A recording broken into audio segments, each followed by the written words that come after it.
Panoorin mo muna ito bago mo tanggihan ng alugbati. Ayon sa US Department of Agriculture, maganda pala ito magpapayat, mayaman sa folate, sakto sa nagdadalang tao at panlaban sa anemia. Mayaman pa ito sa mga minerals tulad ng potassium at manganese na nagbabalanse ng ating blood pressure at mapapaganda ang heart rate. Pag maganda ang blood pressure, maganda rin ang heart rate. It means malusog na puso, makakaiwas sa anumang uri ng problema sa puso.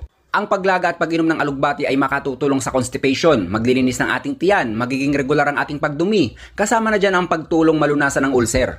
Nalaban din ito sa cancer, magandang prevention sa cancer, sapat na ang taglay nitong malakas na antioxidants para labanan ng sakit na cancer at pigilan ng pagdami nito. Nanlalabo ba mga mata mo? Kuha ka lang ng dahon nito, samahan mo ng tangkay, isapaw sa ibabaw ng inin na sinaing, tapos kainin.